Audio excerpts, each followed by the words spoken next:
నమస్తే, welcome to whistle.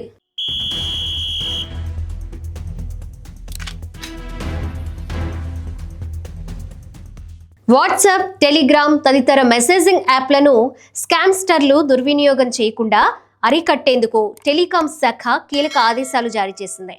అందులో ప్రధానమైంది సిమ్ బైండింగ్ నిబంధన. ఒక ఫోన్లో సిమ్ వాడుతూ మరో ఫోన్లో వాట్సాప్ వంటి సోషల్ మీడియా యాప్ వినియోగిస్తామంటే కుదరదని టెలికాం శాఖ తేల్చేసింది.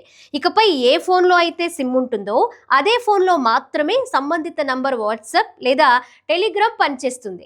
సిమ్ తీసేస్తే వెంటనే మెసేజింగ్ యాప్లు కూడా పనిచేయడం మానేస్తాయి. ఇక కొంతమంది డెస్క్టాప్లో, ల్యాప్టాప్లో క్యూఆర్ కోడ్ను స్కాన్ చేయడం ద్వారా వెబ్ బ్రౌజర్లో వాట్సాప్ ఓపెన్ చేసి అలాగే మర్చిపోతారు. ఆ తర్వాత ఆ డెస్క్టాప్ తెరిచిన వాళ్ళందరికీ అందులో ఉన్న సమాచారం మొత్తం తెలిసిపోతుంది. దీనిని నివారించేందుకు టెలికాం శాఖ కొత్త నిబంధన తీసుకొచ్చింది.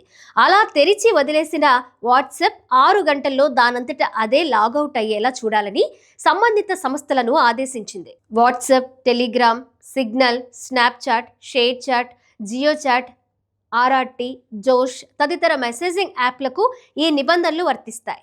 విదేశాల నుంచి భారతీయులకు ఫోన్ల ద్వారా కాల్ చేసి ఆర్థిక మోసాలకు పాల్పడుతున్న వారు ఎక్కువగా ఈ వాట్సాప్, టెలిగ్రామ్ లాంటి మెసేజింగ్ యాప్లు వాడుతున్నారు. మొదట భారతీయుల పైన భాగస్వాముల ద్వారా ఇండియా సిమ్లు సంపాదిస్తున్నారు. వాటిని భారతదేశంలోనే యాక్టివేట్ చేస్తున్నారు. ఆ తర్వాత ఇతర దేశాల్లో మరో ఫోన్లో అదే నంబర్తో వాట్సాప్ యాక్టివేట్ చేస్తున్నారు. అందుకు అవసరమైన ఓటీపీని భారతదేశంలోనే ఉండే భాగస్వామి ఫోన్ ద్వారా ఇస్తారు. వాట్సాప్ సిద్ధం కాగానే ఇండియాలో ఫోన్ స్విచ్ ఆఫ్ చేస్తారు.